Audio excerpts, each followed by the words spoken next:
Wow. Oh, trouble. Around goes Danica Patrick. Paul Menard has to slide to a stop. She got a lot of damage to the left side of that car. I just don't think Paul realized she was pitting that early. This is going to cost her a lot of time here.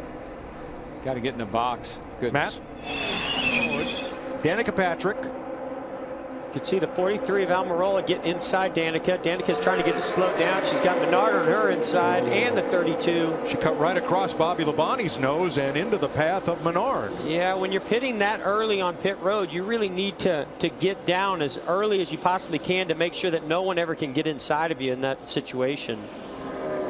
Look out!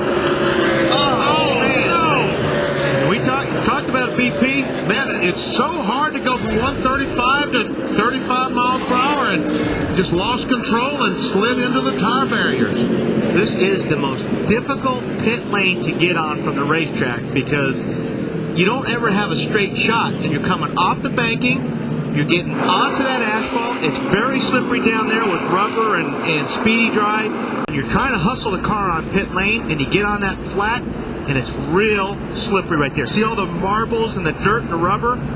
When you hit that with a hot set of tires, it's like hitting ice. Oh, and on those tires full of water. A strange and terrible wreck as Mark Martin was caught up in an accident in front of him off turn 4, spun down pit road and caught the butt end of the opening of pit wall. You see Mark climbing from the car there. Juan Pablo Montoya and Bobby Labonte were racing right in front of him in turn 4. Yeah, and this Mark had caught these cars. You can see Bobby Labonte looks like just loses it, gets loose with that car right up behind him there. But Mark had been there for a while, and you can see Mark spinning now. Not much you can do except hold on and lock the brakes as a driver at this point in time. And right there. Oh. Yeah, I was lucky the crew members weren't injured there as well. I'm telling you, that was just a crazy accident. Mark's trying to keep it off the wall right here and keep it a little damaged as he possibly can, but just can't get it back out. Wow, you can see all the oil go out from under instantly it ruptured that oil tank. That could have been a big problem if it had caught fire immediately. A moment ago, the 52 and 19 getting together on the pit lane. Polly Haraka, there you see him in the 52. Got into Alex Kennedy, both set to make their Sprint Cup debut today, and here's a replay of what happened. That's just guys not paying attention. That's all right. That is.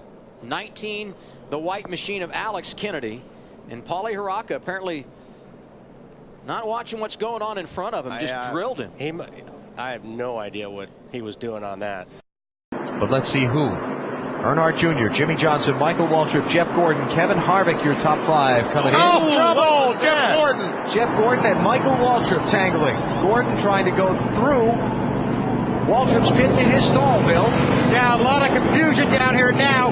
Jeff Gordon trying to back out of the way. This pit stall down here is a very, very tight one. Gordon is away, Waltrip's away. They continue to work on the 48.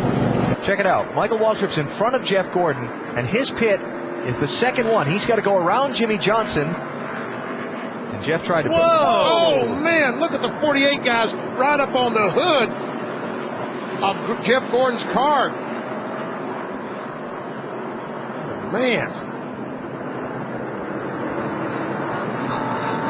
Jackman got it. Flipped. Tire changer and tire carrier up over the hood of the 24. Oh, Ryan Preece piled into the 52. BJ McLeod turned it around on pit road. We are still green. Cody Ware were involved in that pit road incident last week at Daytona. Yep. And Preece makes the cut. Yikes. I think he had his eyes on the 12 of Blaney trying to clear him and just did not realize that BJ McLeod was turning into his pit stall right there. One lane. Outside, clear to the grass. Up. McLeod about stopped. You don't get a better view than that. Oh, we got one moving into the... We saw this on pit road early. Casey Kane hits the inside wall and knocks it down. Saw some guys' helmets that were sitting up there. So a problem with Casey Kane's car. Goes on to pit road and the caution's out. It's coming off turn 3, approaching the front straightaway. You can see Casey's all by himself, gets loose. Same thing we saw with Jeff Burton the other day, almost in the same tread marks. Can't get the car all the way spun out. Now I'll be honest with you, he's long for the ride, trying to keep from hitting the inside wall, but there's just no stopping it at this point. And as you mentioned, 2 days in a row now we have seen something similar to this.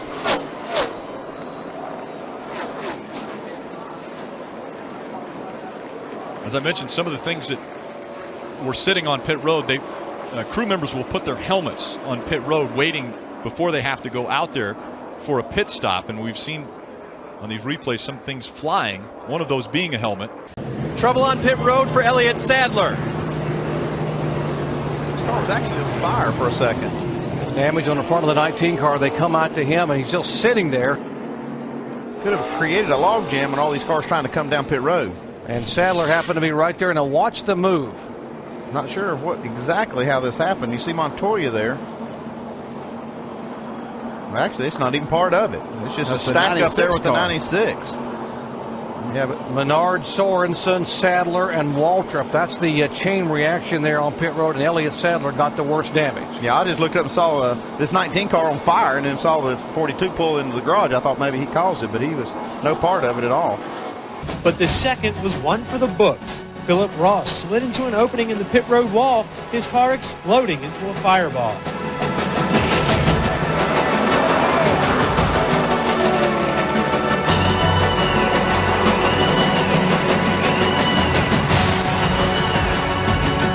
As the flames spread, it appeared Ross would be unable to escape in time. Suddenly, he emerged from the passenger side window, crawling through the inferno and to safety. He was flown to a local hospital where he was treated for second-degree burns.